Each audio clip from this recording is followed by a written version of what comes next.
Bom dia! Começando mais um Despertando com o Dharma, 1º de fevereiro de 2024, hoje é quinta-feira. Começando com ele, o magnífico Ney Lisboa, foi você quem convidou. Bom dia, Pati, bom dia, Zac.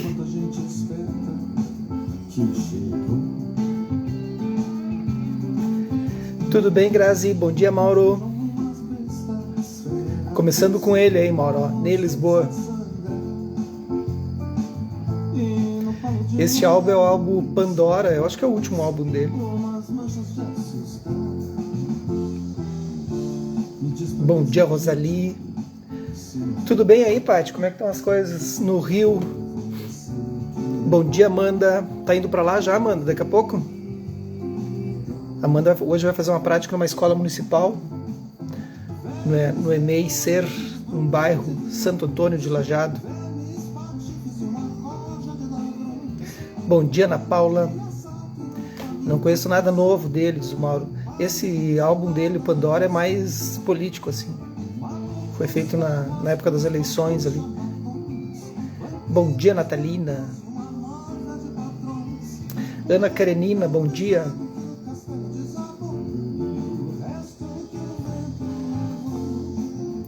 Então é isso, bom dia para todo mundo, começando. Bom dia, Carol. Bom dia, Fran, tudo bem aí com a gurizada?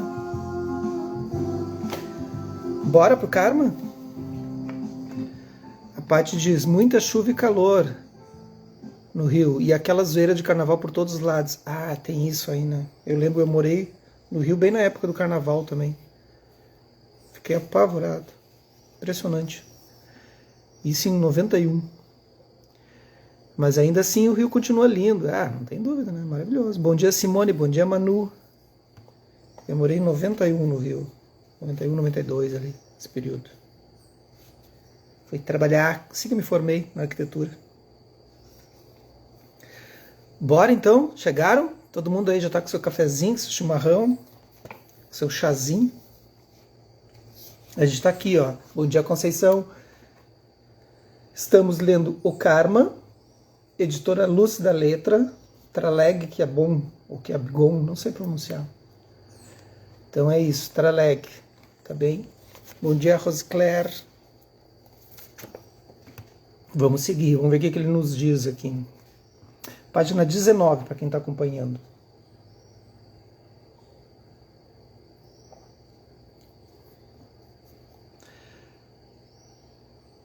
Sem dúvida, o budismo contém a ideia de uma acumulação de marcas e tendências kármicas. Bom, já aí nessa frase, ele está falando sobre a ideia de que se acredita numa oitava consciência, se acredita em Alaya Vijnana, no depósito de consciência, em que essas marcas elas ficam armazenadas ali, nesse lugar, né? Então, Alaya Vijnana. Vijnana é consciência, né? E Alaya seria depósito, né? Nesse sentido.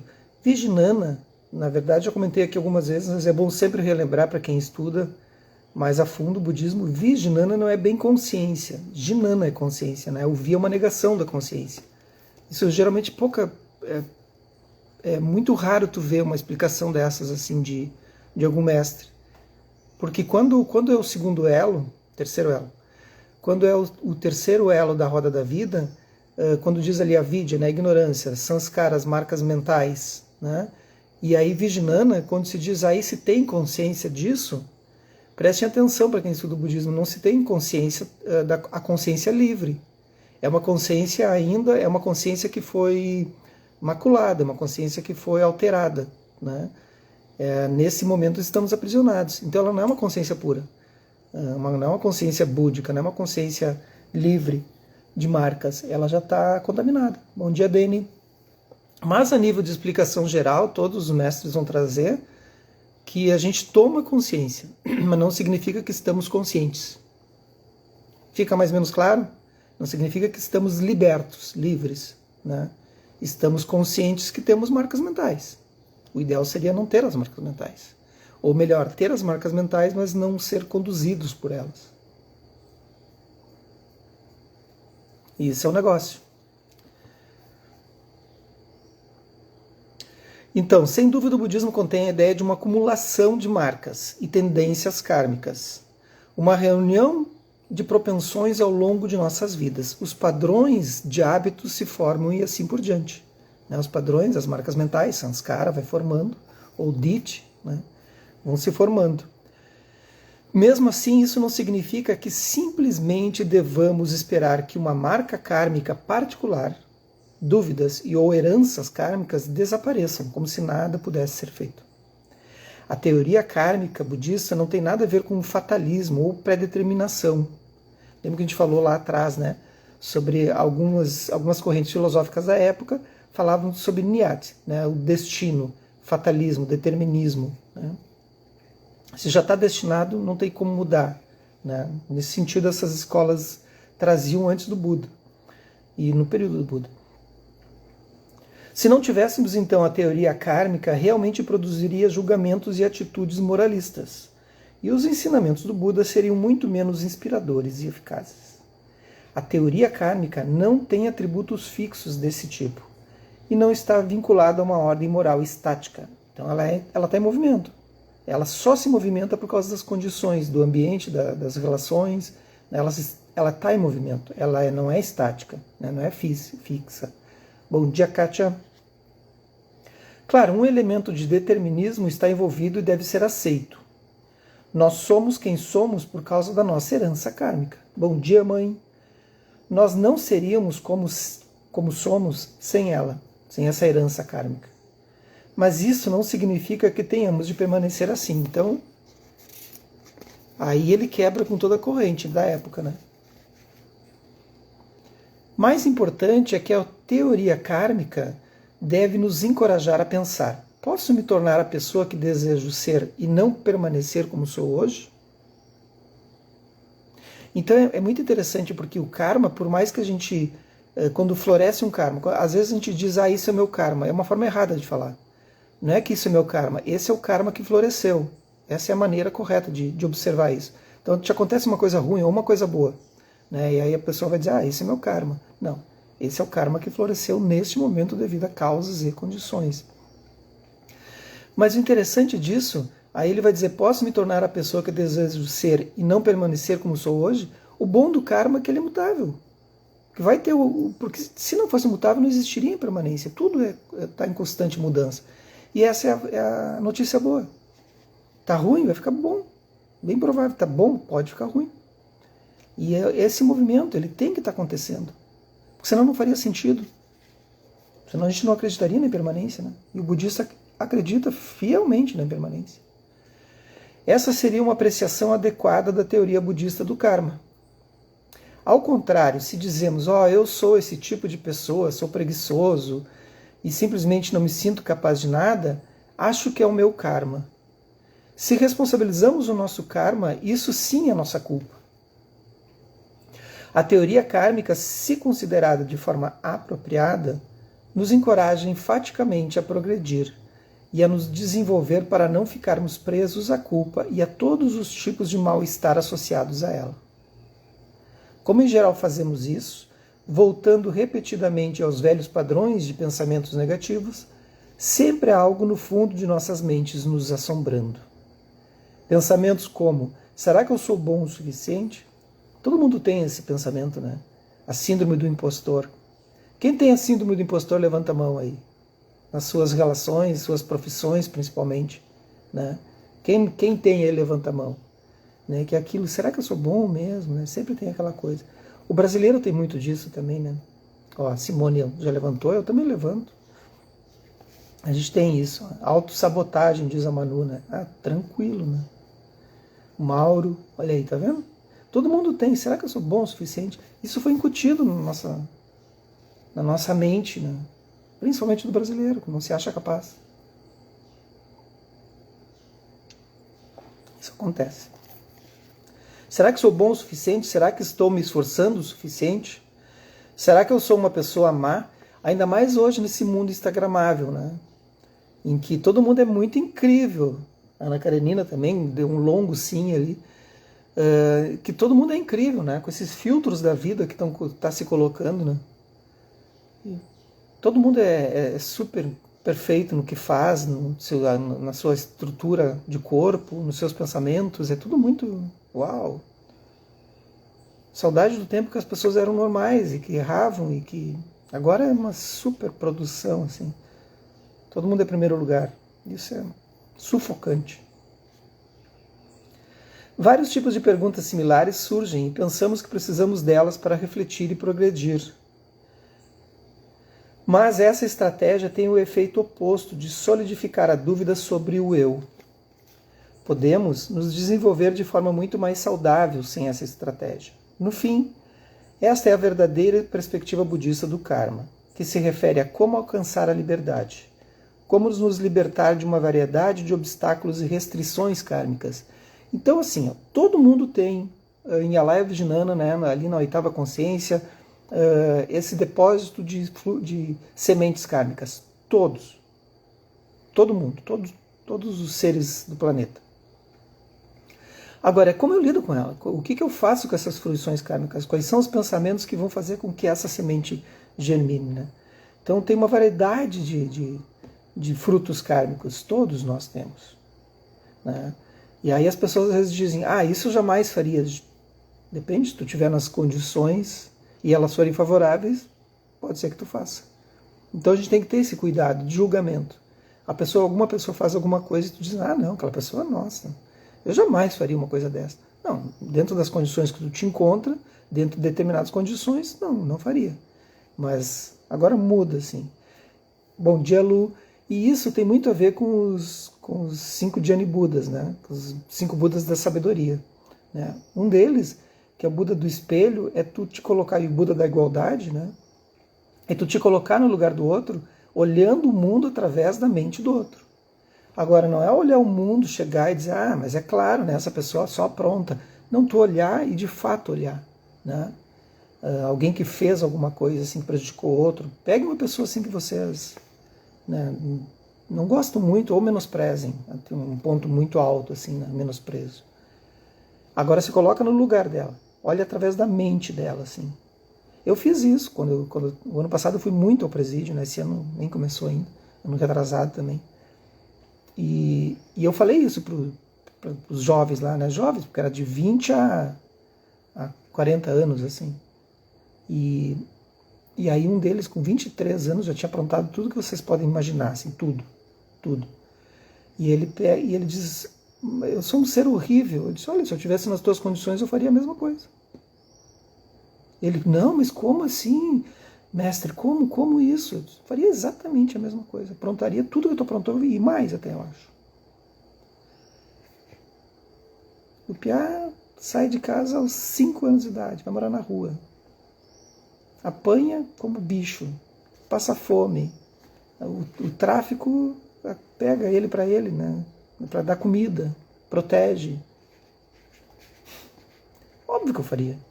Alguém não faria aí? Não, mas nós somos moralistas. Então a fruição kármica ela depende dessas condições. E quando eu falei aquilo para ele, ele se aproximou, ele disse, nossa, mas então eu não sou um monstro. Não, tu tem as fruições kármicas, falei isso para eles sobre o karma, e aí eles começaram a pensar, mas eu posso mudar? Claro que pode mudar. Né? Eu contei de Angulimala, né? Esse é o nome, né?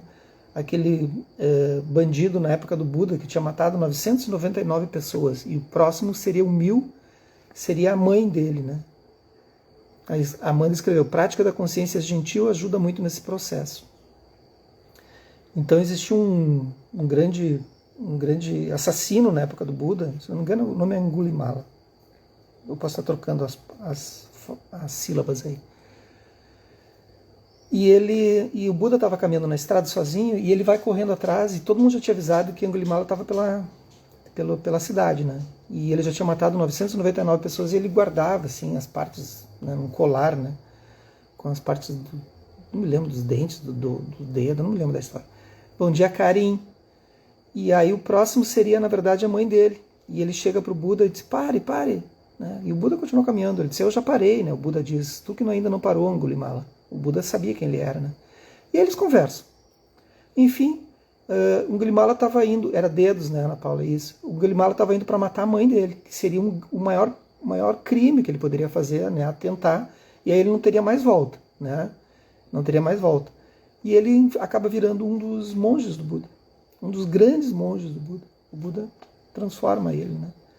Então é sempre uma chance, né? O Buda impede que ele mate a mãe. Tudo isso está relacionado aos nossos sentimentos, emoções e personalidades. O que pensamos nos dias de hoje, de forma geral, não nos ajuda a avançar. Ao contrário, nos detém.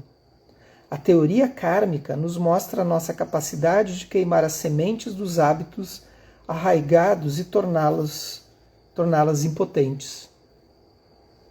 Na verdade, ela nos dá uma visão muito clara de como podemos pensar sobre nós mesmos, como podemos nos observar e reconhecer nossos hábitos e tendências particulares. Ao fazermos isso, encontramos formas de agir diferentes e nos tornamos pessoas diferentes. Isso nos permite, em outras palavras, mudar o curso do nosso karma. Então ele é totalmente mutável. Karma é um conceito que se concentra naquilo que constitui os indivíduos, aquilo que é inerente a eles, o que é coproduzido com os outros. Olha, o que ele quer dizer com isso, coproduzido, codependência? Porque, vejam bem, a gente tem uma atuação como a gente tem uma atuação agora na live. Aí vocês têm uma atuação de vida, uma manifestação, uma forma como se vive, como se relaciona, né? Aí vocês têm uma relação agora que vocês estão em casa, ou no trabalho, ou no plantão, onde estiverem. Na estrada, qualquer coisa. Enfim, estão se relacionando com o mundo, com as pessoas.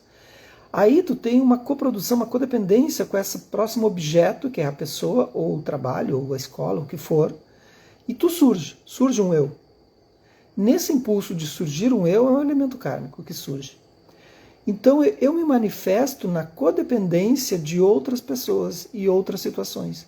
O budismo vai falar muito sobre codependência.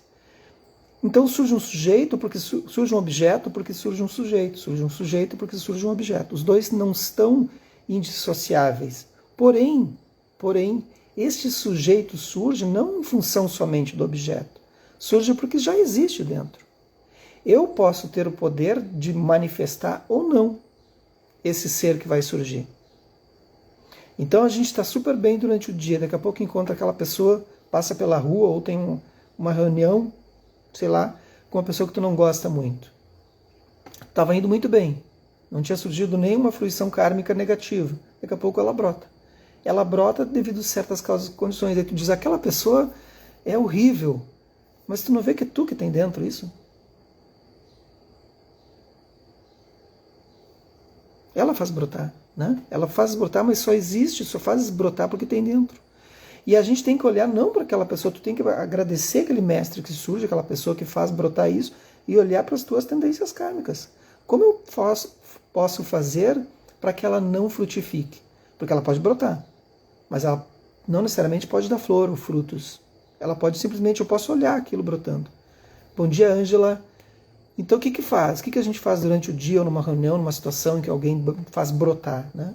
Tu olha para aquela semente kármica e diz, olha só, está brotando raiva, está brotando indignação, está brotando o que for. Aí quando ela surge, tu fica olhando para aquilo. Eu faço isso o dia inteiro. Aí eu vejo, vou surgindo aqui, vai surgindo. E aí surge um eu junto disso. Surge uma manifestação junto daquilo, que ele tem propriedades que só fazem acontecer quando surge aquela situação. Aí eu tenho uma forma de agir, uma forma de falar, eu tenho um vocabulário, eu tenho uma expressão de corpo, uma expressão de fala, uma expressão de mente, né? E aquilo se mantém aceso enquanto aquela pessoa está ali.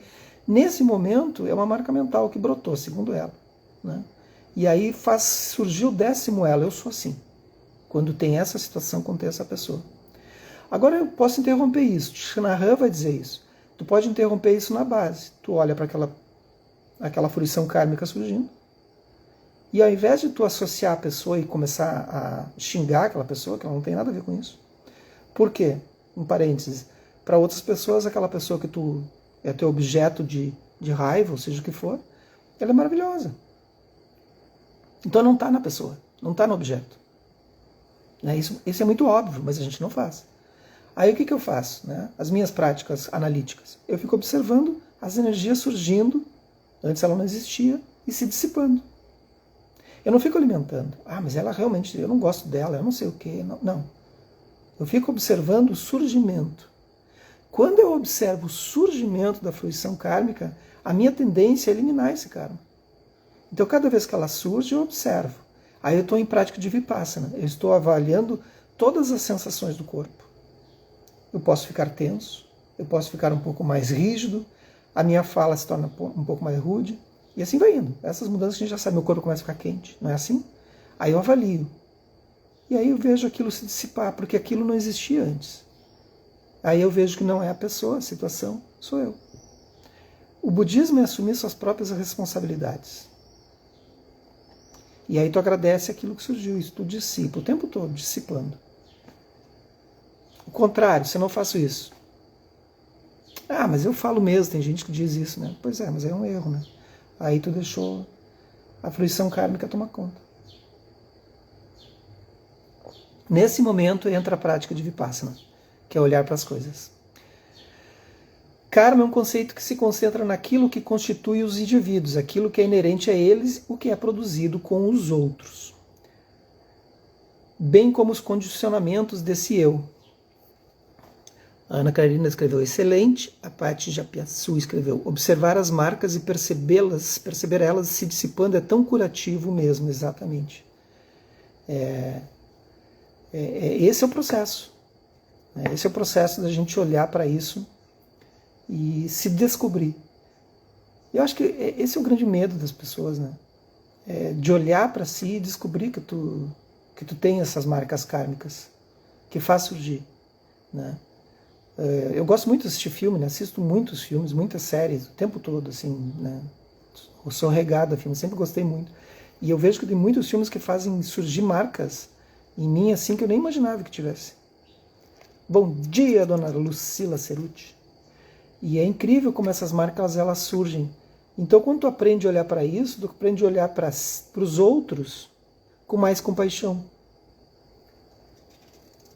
Já se deram conta disso? Se num filme eu consigo me revelar, né? Se numa situação com alguém, numa reunião, eu me revelo com alguns tipos de sentimentos que eu não gostaria de ter, eu começo a ter mais compaixão pelos outros que vivem nesses lugares, né? Que não têm escolha, por exemplo. É um desencadeamento de condicionamentos, assim. Dado o entusiasmo por essas ideias no Ocidente, em muitas disciplinas, mas talvez especialmente na psicologia, é lamentável que a teoria kármica tenha atraído tão pouco interesse. Eu falei isso esses dias, né? Pois ela parece estar diretamente associada à saúde do indivíduo condicionado. Então a psicologia tinha que se apropriar, né, dessa teoria kármica, estudar a fundo, devia ter isso, né, como cadeira, assim, como disciplina. Bom dia, Josué. Por que teria que ter como disciplina? Porque tu pode olhar pelos condicionamentos e surgimentos desses condicionamentos desse indivíduo. E a pessoa pode olhar para aquilo e ver que aquilo todo mundo tem. Ele vai perceber de onde aquilo é revelado, como ela se revela, e o que mais importante não é que se revela, o mais importante é como eu surjo quando se revela. Isso é o mais importante. Essa é a força dessa análise. Bom dia, Tânia. Individualização e autocompreensão são a sua própria base. Ela parte da análise da situação subjetiva, gerando vários meios de aprimorar o desenvolvimento individual. A teoria kármica incorpora métodos pelos quais os indivíduos podem trabalhar na direção de um caminho que os torne pessoas com profundidade, de valor ou com alguma expressão.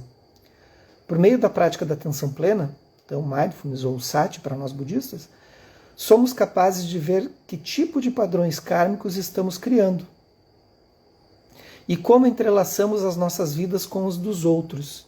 Nós estamos todos interconectados. Infelizmente, é muito rara essa interpretação muito pessoal da teoria kármica ser ensinada dessa maneira no Ocidente, ou seja, ser ensinado Vipassana, a observação da realidade da mente quando ela se pronuncia.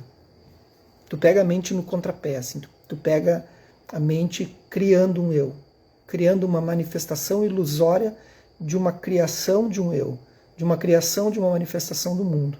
Por que ela é ilusória? Porque ela se manifesta devido a certas condições. Eu estou com um grupo de pessoas e me manifesto. Eu estou com outro grupo e me manifesto. Eu estou sozinho e me manifesto. E eu acho isso normal, né? E também nos ajuda a não despertar o karma do outro, exatamente. Tem essa codependência, né? Essa correlação de responsabilidade, né? Muitas vezes a gente faz as coisas, deixa de falar certas coisas para que o karma do outro não se manifeste também. Essa é o nosso olhar de humanidade compartilhada, de compaixão com a outra pessoa, né? Então tu pega e olha para aquilo assim, eu não vou alimentar aquilo, porque eu não quero que esse karma dessa pessoa floresça. Porque quando tu faz isso, existe a corresponsabilidade da geração de karma em conjunto, Ana Karenina. Quando eu revelo o karma do outro, eu sou responsável por aquilo também. Eu também estou perdendo méritos. Tem isso também no budismo. E se eu deixo de fazer alguma coisa que seja benéfico para outra pessoa, e eu me oponho, que eu percebo uma criança está sendo maltratada por um adulto, alguma coisa assim, e eu fico só olhando, né? Um cão está sendo maltratado por um adulto, uma pessoa, e eu fico só olhando, eu vou ter o mesmo fruição kármica que essa pessoa, quase a mesma.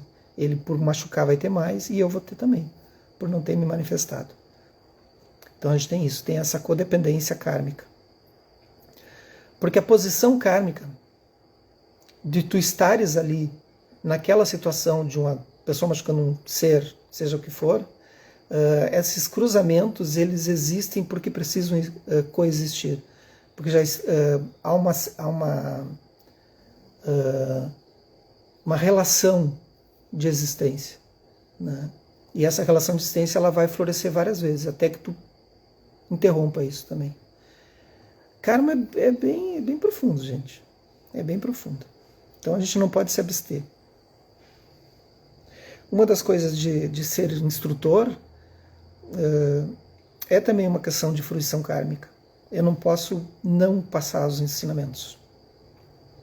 Isso não me é permitido. A Paty escreveu: esta aula de hoje sobre as relações de existência é para mim uma das mais importantes para o viver com lucidez na prática. Se não houvessem as relações, eu não me manifesto. E aí não adianta nada. Eu preciso me manifestar para que eu veja eu me manifestando. Quando eu me olho, eu posso corrigir o traçado, ou não. Agora, se eu ficar numa ilha e não me manifestar nos grupos, nas pessoas, nas relações, nos trabalhos, eu vou passar por esse mundo como nada, né? Sem mudança.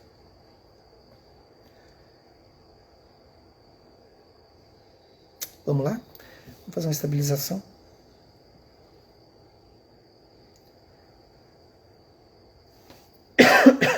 Faça uma inspiração profunda pelas narinas e soltem pela boca.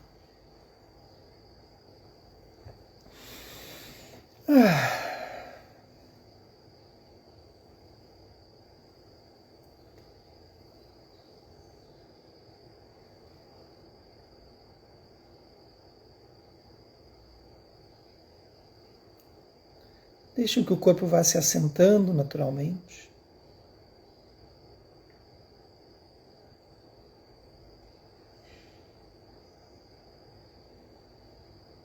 Permitam estar presente, totalmente presente agora.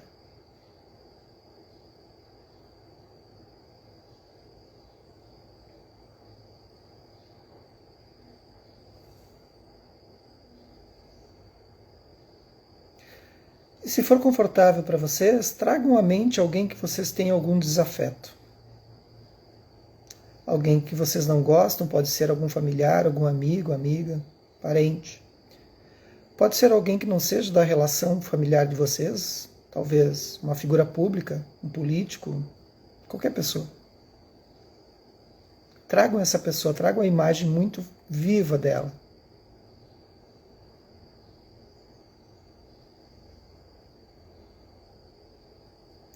Observe as sensações que tem só de pensar nessa pessoa.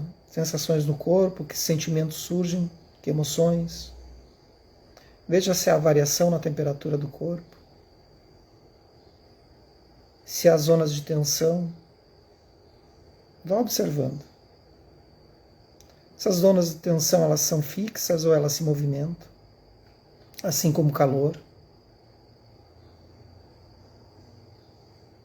Veja se mudou a sua respiração.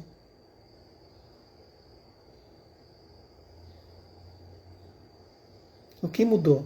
Quem se manifesta quando você pensa nessa pessoa?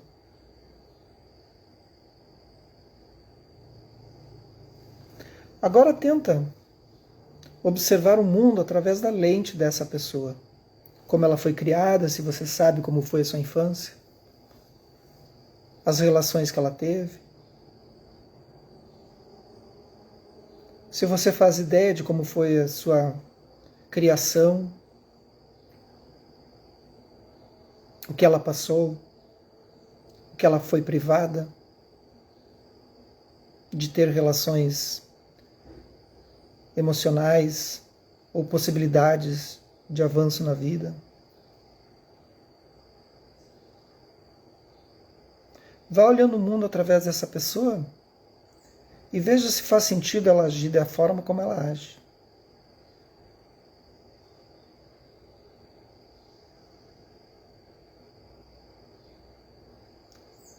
Você não precisa concordar com as atitudes dessa pessoa, apenas olhe como ela age no mundo. E se faz sentido ela agir assim devido às causas e condições que o mundo se revelou para ela.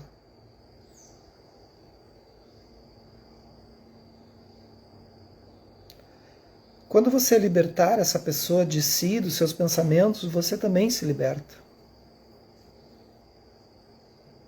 Quando eu me liberto, eu liberto o outro.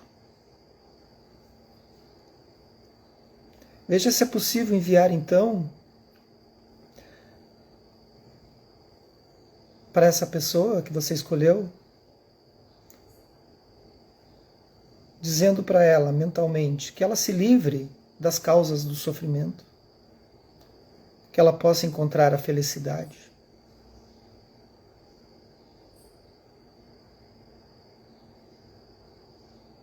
Que ela possa se manifestar de uma forma mais tranquila no mundo. Quando você liberta o outro, você liberta a si. Quando você liberta a si, você liberta o outro. Que os méritos desse nosso encontro, dessa nossa prática, se expandam e toquem a todos, todas, todos, e que nós possamos nos tornar um caminho iluminado. Um bom dia para vocês e até amanhã, sexta-feira.